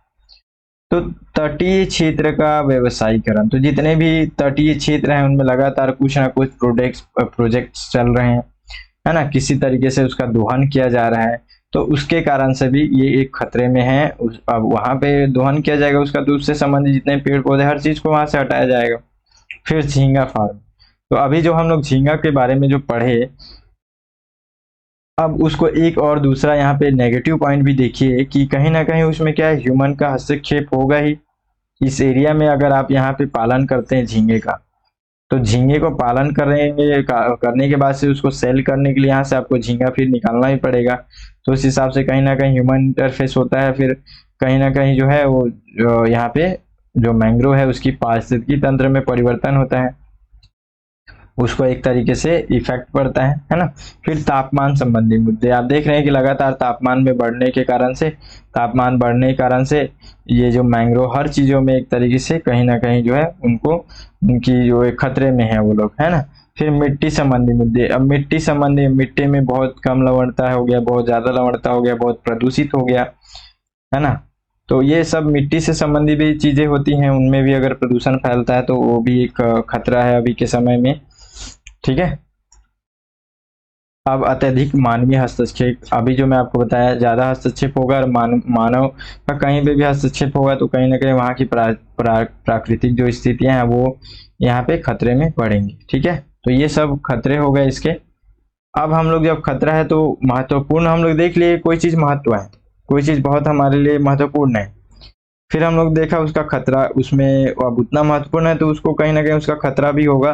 फिर हम लोग उसको देखेंगे कि उसको संरक्षण भी कैसे किया जाता है। तो बहुत इंपॉर्टेंट है ये, जितने भी पॉइंट मैं बताया इतने में आपको कभी भी मैंग्रोव से संबंधित प्रश्न आएगा तो आप बना लेंगे। देखिए 5 पॉइंट याद रखिएगा मैंग्रोव संरक्षण से संबंधित, बहुत अच्छा पॉइंट है, आप अच्छे से इसको हर जगह पे यूज कर सकते हैं। देखिए पहला, यूनेस्को के द्वारा नामित स्थल, ये संरक्षण में कैसे भूमिका निभाता है। देखिए अगर यूनेस्को किसी भी स्थल को, किसी भी क्षेत्र को, किसी भी पारिस्थितिकी तंत्र को अगर वो उस जगह पर उसको नामित कर देता है कि ये वाला जो है ये यूनेस्को के हेरिटेज साइट, अलग अलग हर तरीके का होता है ना इसमें, कभी देखेंगे आप सांस्कृतिक चीजों को भी ये यूनेस्को में एंटर किया जाता है। तो हर अलग अलग यूनेस्को का अलग अलग सबका क्षेत्र है, क्राइटेरिया है। तो अगर ये किसी भी चीज को वहां पे नामित करता है ना तो कहीं ना कहीं उसका एक तरीके से उसका संरक्षण का जो एक संरक्षण उसका बढ़ जाता है। तो इसलिए यूनेस्को के द्वारा नामित स्थल अगर ऐसा कुछ भी यहाँ पे है तो ये संरक्षण के रूप में एक भूमिका निभाता है, तो हम लोग इसको लिख सकते हैं। दूसरा यहाँ पे देखिए कि international society for mangrove ecosystem, ये 1990 में स्थापित हुआ, ठीक है। और ये एक गैर सरकारी संगठन है जो मैंग्रोव के अध्ययन को बढ़ावा देने के लिए समर्पित है। इसका मुख्य उद्देश्य मैंग्रोव वनों के संरक्षण और टिकाऊ प्रबंधन, तर्कसंगत उपयोग को बढ़ाना है। फिर ब्लू कार्बन पहल, ये भी एक यहाँ पे पहल किया गया कि अंतरराष्ट्रीय ब्लू कार्बन पहल मैंग्रोव सहित तटीय और समुद्री पारिस्थितिकी तंत्र को संरक्षित और पुनर्स्थापित करके जलवायु परिवर्तन को कम करने पर केंद्रित करता है। तो ब्लू कार्बन क्या ये है यहाँ पे समझ में आ गया, और ये इस तरीके से संरक्षण करता है। मैंग्रोव पारिस्थितिकी तंत्र के संरक्षण के लिए अंतरराष्ट्रीय दिवस, ये भी क्योंकि ये देखिए यूनेस्को के द्वारा अगर 26 जुलाई को अभी मनाया गया, ठीक है, तो मनाया जाने वाला इन दिवस का उद्देश्य मैंग्रोव पारिस्थितिकी तंत्र के बारे में जागरूकता बढ़ाना और उनके स्थायी प्रबंधन और संरक्षण की वकालत करना है। तो आज देखिए अगर ये 26 जुलाई को इस तरीके से कुछ नहीं मनाया जाता तो क्या आज हम लोग करंट अफेयर्स में पढ़ रहे होते। इस पे सरकारें भी कुछ ना कुछ इस तरीके से चर्चा नहीं करती अगर ये नहीं होता तो ये भी कहीं ना कहीं एक जो है इसके संरक्षण में एक भूमिका निभाता है। उसके बाद से भविष्य के लिए मैंग्रोव पहल, तो ये भी एक पहल किया गया, ये किनके द्वारा, तो ये IUCN और UNDP के द्वारा ये मिल करके किया गया है। तो जो तटीय पारिस्थितिकी तंत्र संरक्षण में निवेश को प्रोत्साहित करती है और यह मैंग्रोव वनों की रक्षा एवं स्थायी प्रबंधन के लिए भी कार्य करती है। तो इस तरीके के 5 पॉइंट को भी आप हिंट कर सकते हैं संरक्षण के रूप में, ठीक है। अगर हमारे भारत सरकार के द्वारा भी कुछ कुछ चीजें की जा रही हैं तो उसको भी हम लोग देखेंगे, लेकिन अभी मैं उसको नहीं बता रहा हूं। अब हम लोग यहाँ पे देखने वाले हैं कि आज का प्रश्न क्या है, ठीक है। तो आप सबको ये जो प्रश्न है इस पर आंसर राइटिंग करना है, इसका स्क्रीनशॉट आप खींच सकते हैं कि मैंग्रोव और झींगा की सह अस्तित्व से आप क्या समझते हैं तथा मैंग्रोव का संरक्षण क्यों आवश्यक है, टिप्पणी कीजिए, ठीक है। देखिए यहाँ पे मैं थोड़ा सा बताना चाहता हूँ आप लोगों को कि जैसे मैंग्रोव और झींगा जो सह अस्तित्व है, ठीक है, आपको अगर आप देखे होंगे तो सह अस्तित्व काफी हम लोग अच्छे से तो नहीं पढ़ पाए हैं। सह अस्तित्व का मतलब क्या होता है, सह अस्तित्व का मतलब होता है दोनों एक दूसरे को लाभ पहुंचाए, है ना। इस तरीके की बातें यहाँ पे होती हैं। लेकिन हम लोग कहीं ना कहीं देखें कि जो मैंग्रोव है वो बहुत ज़्यादा ही जो है झींगे को लाभ पहुंचा रहा है, एक तरीके से उसको हर तरीके से संरक्षित कर रहा है। ठीक है, तो आप सह अस्तित्व को यहाँ पे उसी तरीके से लेकर के चलेंगे कि जो मैंग्रोव है, मैंग्रोव के साथ उसका उत्पादन किस तरीके से किया जा सकता है। ठीक है, तो कम से कम उसको थोड़ा सा मैनेज करके लिख लेंगे। पहला पॉइंट में तो आपको यही चीजें लिखना है, आप क्या समझते हैं उसके बारे में आपको समझाना है कि आप क्या समझे। उसके बाद से मैंग्रोव संरक्षण का क्यों, ये जो संरक्षण है उसको क्यों संरक्षित करना आवश्यक है वो। ठीक है, तो बस ये 2 पॉइंट है जिसपे आपको पूरा टू द पॉइंट आंसर लिखना है। ठीक है, आंसर एकदम इजी है लिखना, आंसर यहाँ पे ज्यादा डिफिकल्ट नहीं है। आप लोग जरूर लिखेंगे और टेलीग्राम में इसको पोस्ट करेंगे। ठीक है, चलिए आगे देखते हैं हम लोग यहाँ पे सेमीकंडक्टर। ठीक है, तो सेमीकंडक्टर उद्योग और इसका महत्व, ये इंपॉर्टेंट है हमारे लिए क्योंकि अभी जो है यहाँ पे अमेरिका जो है चीन के ऊपर ये रोक लगाया हुआ है कहीं ना कहीं, और ये हमारे लिए बहुत ज़्यादा इंपॉर्टेंट चीज़ है। ये देखिए सेमीकंडक्टर इस तरीके की चीज़ें होती हैं, ये है चिप, इस तरीके की चिप। आप जितने भी आप ये इस तरीके का जो ये चीज़ें सब देख रहे हैं ना, ये सब सेमीकंडक्टर के अंतर्गत आते हैं सब। ठीक है, तो मुख्य रूप से हम लोग जो चिप वगैरह ये सब चीज़ों में देखते हैं, नेविगेशन सेक्टर में आप जितने भी इस तरीके की चीज़ें यूज करते हैं, मोबाइल में, लैपटॉप में, हर चीज़ में ये बहुत इंपॉर्टेंट चीज़ है। ठीक है, इसको ध्यान रखिएगा। अब इससे कुछ कुछ खास बातें जो हैं उसको हम लोग देखते हैं। ठीक है, तो अमेरिका ने चीन के प्रौद्योगिकी एवं सैन्य महत्वाकांक्षाओं पर अंकुश के प्रयास यहाँ पे तेज करते हुए चीन को उत्पन्न कंप्यूटर चिप्स की बिक्री पर प्रतिबंध लगा दिया। यह कदम चीन को उस महत्वपूर्ण प्रौद्योगिकी की आपूर्ति में कटौती करने के उद्देश्य से उठाया गया है जिसका उपयोग उन्नत यहाँ पे कंप्यूटिंग और हथियारों के निर्माण सहित कई अन्य क्षेत्रों पे किया जा सकता है। तो कहीं ना कहीं अब जो अमेरिका है वो चीन पर प्रतिबंध लगा रहा है, तो उसका अपना निर्णय होगा। हम लोग और भी बहुत सारी चीजें जानते हैं जो अमेरिका और चीन के बीच में चल रहा है, हमारे लिए सब कोई मैटर नहीं करता। हम लोग को समझना है कि सेमीकंडक्टर क्या है। तो सेमीकंडक्टर इस तरीके की चीजें जो होती हैं, थोड़ा सा इसमें क्या होता है, साइंस वाले वर्ड्स होते हैं, तो हम लोग को थोड़ा सा उसको अच्छे से याद रखना पड़ेगा। चलिए देखते हैं क्या क्या चीजें हैं इसमें। तो सेमीकंडक्टर या फिर इसी को बोलते हैं अर्धचालक। ठीक है, तो आपको इसी से समझ में आ जाएगा कि ये क्या है, अर्धचालक है, पूरा नहीं है, कंप्लीट नहीं, इसलिए सेमी कंडक्टर लिखा हुआ है। अर्धचालक होता है, हम लोग सुचालक कुचालक पढ़ते हैं, तो उसी तरीके से अर्धचालक है। ठीक है, अब आगे देखिए, ये ऐसी सामग्री है जिसकी चालकता, सुचालकता और कुचालकता को यहाँ पे कुचालकों, सुचालकों और कुचालकों की चालकता के मध्य होती है। इन दोनों के मध्य में ये होता है, बस इतना हम लोग को यहाँ पे समझना है। वे सिलिकॉन और जर्मेनियम जैसे शुद्ध तत्वों अथवा गैलियम और आर्सेनियम और कैडमियम और यहाँ पे सेलेनाइड जैसे यौगिकों के रूप में भी ये हो सकते हैं। अभी हम लोग इससे पहले मैं आपको बताया था सिलिकॉन या फिर ये जर्मेनियम के बारे में भी मैं बताया था कि अभी क्या है, चीन इस पे रोक लगा रहा है, मतलब वो क्या है, अब नहीं भेजेगा देशों पे जो है वो जिस तरीके से एक्सपोर्ट कर रहा था। तो ये सब चीजें उसी से जुड़ी हुई हैं। ठीक है, हम लोग को अपने एग्जाम के हिसाब से देखना, तो हम लोग इस हिसाब से समझेंगे सारी चीजों को। ठीक है, चलिए देखते हैं आगे। और वे आधारभूत यहाँ पे बिल्डिंग ब्लॉक्स हैं जो सभी आधुनिक इलेक्ट्रॉनिक्स और सूचना और संचार प्रौद्योगिकी उत्पादों के मन और मस्तिष्क के रूप में कार्य करते हैं। तो ये सब हम लोग चिप्स इस तरीके से देख रहे हैं, है ना, ये तो हमारे जैसे मेमोरी जैसे बोलते हैं, तो मस्तिष्क के रूप में ये काम करता है, वही बोला जा रहा है। ये चिप्स वर्तमान समय में ऑटोमोबाइल्स, घरेलू गैजेट्स, ईसीजी मशीनों जैसे आवश्यक चिकित्सा उपकरणों में भी यहाँ पे विभिन्न अभिन्न अंग बन गए हैं। सेमीकंडक्टर की आवश्यकता क्यों है, क्योंकि अभी देखिए बहुत ज़्यादा इस पे एक तरीके से हर तरफ कहीं ना कहीं देखिए ये अभी हमारे लिए बहुत ज़्यादा इम्पोर्टेंट हो गया है। ठीक है, हम लोग जितना भी चीज़ अभी यूज कर रहे हैं, मोबाइल से लेके कंप्यूटर, जितने भी आधुनिक चीज़ें, सब में अब ये सेमीकंडक्टर का यूज हो रहा है। अगर इस पे कंट्रोल लगेगा तो कहीं ना कहीं हर एक पूरे वर्ल्ड में इसका प्रॉब्लम होगा। तो ये आवश्यक क्यों है, हम लोग को इसको भी समझना है। हम लोग तो पहले ही समझ गए हैं, लेकिन फिर भी पढ़ लेते हैं क्या लिखे हैं। सेमीकंडक्टर चिप्स आधुनिक सूचना युग के लिए जीवनदायिनी है। वे इलेक्ट्रॉनिक उत्पादों की अभिकलन और नियंत्रण प्रक्रियाओं में सक्षम बनाते हैं, जो हमारे जीवन को सरल बनाता है।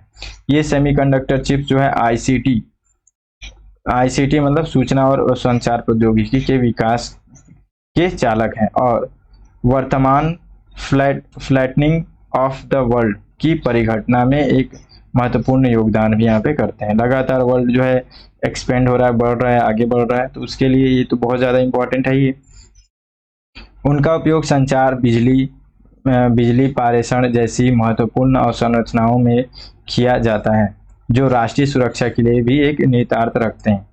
तो इसलिए ये हमारे लिए इम्पोर्टेंट है। ठीक है, अब हमारी स्थिति क्या है देखते हैं। भारत वर्तमान में सभी प्रकार की चिप्स का आयात करता है।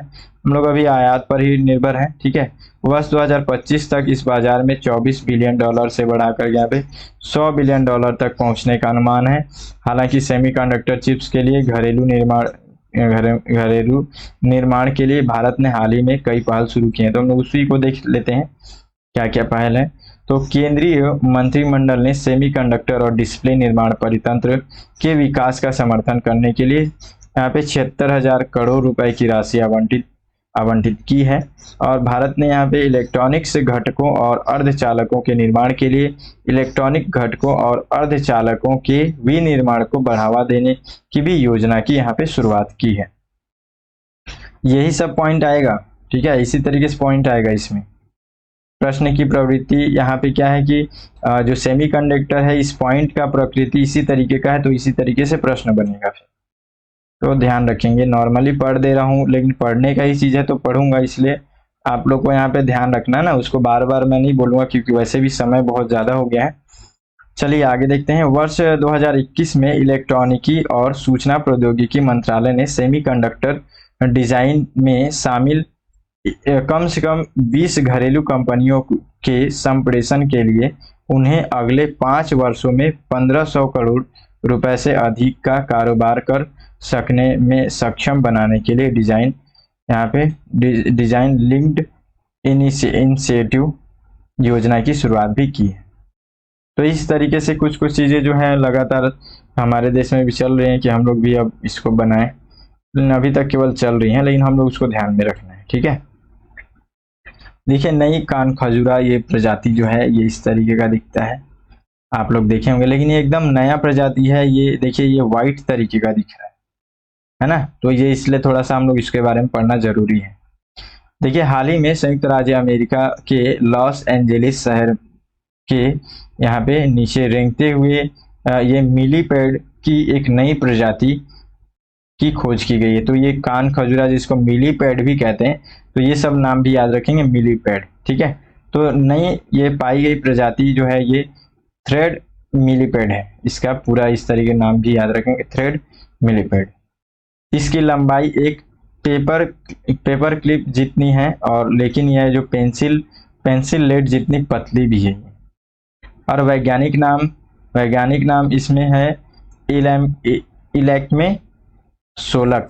इलैक्मे सोलक इसका वैज्ञानिक नाम है। और यह जेलीफिश टेंटकल की तरह परभासी और टेढ़ा है। यह जीव जमीन से 4 इंच नीचे बिल बनाता है और असामान्य रसायन स्रावित करता है और अंधा होता है। तो ये कुछ जो इसके बारे में विशेषता है उसको ध्यान रखेंगे। यह अपना रास्ता खोजने के लिए अपने सिर पर निकले हुए यहाँ पे सिंग जैसे एंटेना पर निर्भर रहता है। ये एंटेना यहाँ पे अगर आपको दिख रहा होगा, ये और ये अंधा होता है, उसी से वो अपने आप को, उसका यंत्र है, वो टॉर्च है उसका। आगे देखिए, ऑर्थोपोड ये वर्ग का है। ठीक है, और डिप्लोपोडा के सदस्य हैं ये। वे बेलनाकार या थोड़े चपटे कशेरुकी होते हैं। ठीक है, तो इसी के बारे में सारी चीजें विशेषताएं बताई जा रही है। आगे देखते हैं इसके बारे में और कुछ। तो शब्द जो है मिलीपेड का अनुवाद जो है 1000 फीट। ठीक है, जबकि मिलीपेड के कई पैर होते हैं, उनमें से किसी के भी 1000 पैर नहीं होते। उनके शरीर कई खंडों में विभाजित होते हैं। इस तरीके देख रहे हैं आप, खंड खंड ऐसा दिख रहा है, ये तो उसी को बताया जा रहा है। और प्रत्येक खंड में पैरों के 2 जोड़े होते हैं जो शरीर के निचले हिस्से से जुड़े होते हैं। यह एक डेट्रीटिवोर है, इस तरीके का वर्ड होता है हमारे इसमें साइंस के वो से, तो इसलिए इसको देखिएगा। और इसका अर्थ जो है यहाँ पे कि यह पृथ्वी में मृत कार्बनिक पदार्थ जैसे कि नम लकड़ी, ठीक है, टुकड़े, सड़े हुए पत्ते और अन्य सामग्री खाता है जो स्वाभाविक रूप से भूमिगत अपने नम निवास स्थान में मौजूद होते हैं। तो इस तरीके का इन लोग का कुछ कुछ साइंस में वर्ड, साइंटिफिक नाम यहाँ पे वर्ड भी देख रहे हैं, सब वर्ड इस तरीके का होता है। और ये जो इस तरीके का नाम है ये टेट्रीटिवोर जो है, टेट्रीटिवोर हम लोग इसको हिंदी में मृतोपजीवी भी कहते हैं। तो मृतोपजीवी अगर वर्ड नहीं आता है तो मैं इसलिए आपको बोला कि ये वर्ड भी साइंस का वर्ड जो है वो ज़्यादातर इसी तरीके से दे देते हैं, तो कई बार हिंदी नहीं देते हैं, है ना, तो वो भी ध्यान रखेंगे, ठीक है। चलिए अब ये आखिरी हमारा अभी ये टॉपिक है, इसको थोड़ा सा फटाफट पढ़ते हैं आगे, ठीक है। वन संरक्षण संशोधन विधेयक 2023, अब ये क्या है, पारित हो गया है। तो इसमें कुछ कुछ चीजें वैल्यू एडिशन किए गए हैं, लेकिन हम लोग थोड़ा सा रिवाइज तरीके से फटाफट पढ़ लेते हैं, ज्यादा कुछ नहीं करेंगे क्योंकि हम लोगों ने बहुत अच्छे से मैं आपको ये समझाया हुआ हूँ। तो ये जो विधेयक है ना, ये वन संरक्षण अधिनियम 1980 में मेन बदलाव कर रहा है, ठीक है। तो सबसे पहले हम लोग पढ़ते हैं कि वन संरक्षण अधिनियम 1980 क्या है ना। तो इसमें जो है निर्धारित किया गया कि वन जो है वन क्षेत्र में स्थायी कृषि वानिकी का जो अभ्यास करने के लिए केंद्रीय अनुमति की आवश्यकता है, इस अधिनियम में ये बताया गया, ठीक है। ये वन संरक्षण है, तो वन संरक्षण के बारे में नियम बनाएगा, तो उसी में एक नियम बनाया कि वन के क्षेत्र में किसी प्रकार के कृषि वानिकी वगैरह कार्य करना है तो पहले आपको केंद्रीय यहाँ पे ये केंद्र से अनुमति लेना पड़ेगा। परमिट का उल्लंघन या कमी को एक आपराधिक यहाँ पे आपराधिक अपराध माना गया और इसका लक्ष्य वनों की कटाई को सीमित करना और जैव विविधता के संरक्षण और वन्य जीवों को बचाना था। तो ये सब बातें इसमें थी, और भी कुछ कुछ बातें थी, देखिए इसमें और क्या क्या बातें थी। तो ऐसी भूमि जिसे भारतीय वन एक्ट 1927 के तहत वन घोषित किया गया था तो वो इसमें आएंगे, और ऐसी भूमि जो 25 अक्टूबर 1980 को या उसके बाद सरकारी रिकॉर्ड्स में घोषित किया गया है, तो इस तरीके की चीजें इसमें की गई थी, ठीक है।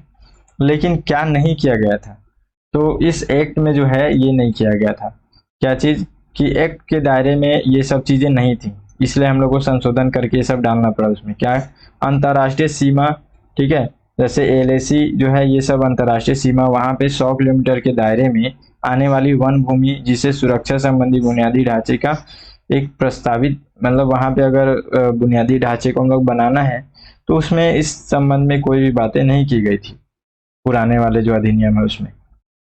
फिर रेलवे लाइन के इर्द गिर्द की वन भूमि जो यहाँ पे बसाहट तक पहुंच उपलब्ध कराती है, ये भी उसमें नहीं था, ठीक है। और यहाँ पे एक रिपोर्ट है कि स्टेट ऑफ फॉरेस्ट रिपोर्ट 2021 के अनुसार जो है 28% जो है अभी भी वन आवरण जो भूमि है वन आरक्षित नहीं है, तो इसको अभी भी इस रूल के अंतर्गत नहीं किया गया है, तो इसको भी इसके अंतर्गत लेने का प्लान किया गया। अब मुख्य रूप से क्या इसमें चेंजेस किए गए हैं, वो जो जितना मैं अभी आपको बताया जो नहीं था उसको भी डाले हैं, और कुछ ये जो है थोड़ा नंबर टाइप के पॉइंट है, तो ये सब प्रश्न अभी ज्यादातर पूछा जा रहा है, तो इसलिए मैं ये इसमें ऐड कर लेंगे, आप इसी पॉइंट को ऐड करेंगे, ठीक है।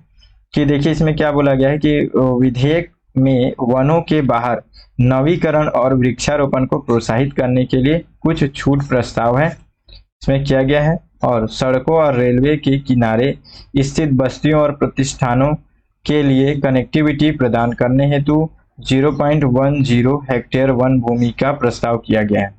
सुरक्षा संबंधी बुनियादी ढांचे के लिए 10 हेक्टेयर तक भूमि का प्रस्ताव किया गया है। तो जितने भी इस तरीके का 10 हेक्टेयर 0.10 इस तरीके की जो चीजें वो सबको याद रखेंगे। सार्वजनिक उपयोगिता परियोजनाओं के लिए वामपंथी उग्रवाद प्रभावित जिलों में 5 हेक्टेयर तक वन भूमि का प्रस्ताव किया गया है, और अंतर्राष्ट्रीय सीमाओं और वास्तविक नियंत्रण रेखा को यहाँ पे नियंत्रित रेखा आदि के लिए यहाँ पे 100 किलोमीटर के भीतर राष्ट्रीय सुरक्षा से संबंधित रणनीतिक परियोजनाओं के लिए ये सब प्रस्तावित किए गए हैं। तो ये सब कुछ फैक्ट तरीके से वर्ड हैं, ये सब प्रश्न बनते हैं, तो इसी को इसमें जोड़ना जरूरी था। ठीक है, बाकी सब वही है। फिर यहाँ पे कुछ जो है बहुत सारे लोग जो है इसकी आलोचना भी कर रहे थे। तो वही सब समस्याएं हैं कि जैसे क्या क्या समस्याएं कि संशोधन के साथ ये वे सभी जो है वन भूमि जो आरक्षित क्षेत्र नहीं आती हैं, लेकिन 1980 से पहले जो है सरकारी रिकॉर्ड में उपलब्ध है, अब अधिनियम के दायरे में नहीं आएंगे। तो इस तरीके की बातें थी इसमें। प्लस पारिस्थितिकी तंत्र में यहाँ पे देखिए कि वन भूमि में वनों और पारिस्थितिकी तंत्र को नुकसान पहुंचाने वाली गतिविधियों के लिए प्रस्तावित इको टूरिज्म सुविधाएं और किसी अन्य उद्देश्य जैसे शब्दों का शोषण या दुरुपयोग किया जा सकता है। तो ये सभी बातें उसमें थी। और उनका यह भी तर्क है कि ये वृक्षा जो जो ये लोग आलोचना कर रहे थे उनके बारे में बोला जा रहा है कि वृक्षारोपण भारतीय वनों के लिए एक महत्वपूर्ण खतरा है, क्योंकि प्राकृतिक पारिस्थितिकी तंत्र को प्रतिस्थापित करते हैं और मिट्टी की गुणवत्ता को भी प्रभावित करते हैं, विशेष रूप से देशी जैव विविधता को खतरे में भी डालते हैं। ठीक है, तो इस तरह की बातें की जा रही है। 1996 में भी जो है एक बार यहाँ पे सुप्रीम कोर्ट का फैसला आया था, उसमें भी जो है यहाँ पे भूमि जितने भी वन क्षेत्र हैं सारे क्षेत्र को इसमें कवर कर लिया गया था। तो यहाँ पे जो है आलोचक बोल रहे हैं कि ये जो सुप्रीम कोर्ट का फैसला था उसका भी ये जो संशोधन विधेयक है विरोध कर रही है उसकी। ठीक है, तो इस तरीके की ये पूरा एक विधेयक है, इसको भी एक बार फिर से हम लोग ने रिवाइज कर लिया। काफी समय हो गया है, उसके लिए माफी चाहता हूँ। चलिए ठीक है, मिलते हैं फिर अगले वीडियो में। तब तक के लिए जय हिंद। अगर अच्छा लगा हुआ वीडियो तो आप जरूर लाइक कीजिएगा, चैनल को सब्सक्राइब कर लीजिएगा। लगातार हम लोग इस तरीके से अपडेट जो है आपको मिलता रहेगा, हर दिन का जो करंट अफेयर्स है उसके लिए। ठीक है, मिलते हैं अगले वीडियो में, तब तक के लिए जय हिंद।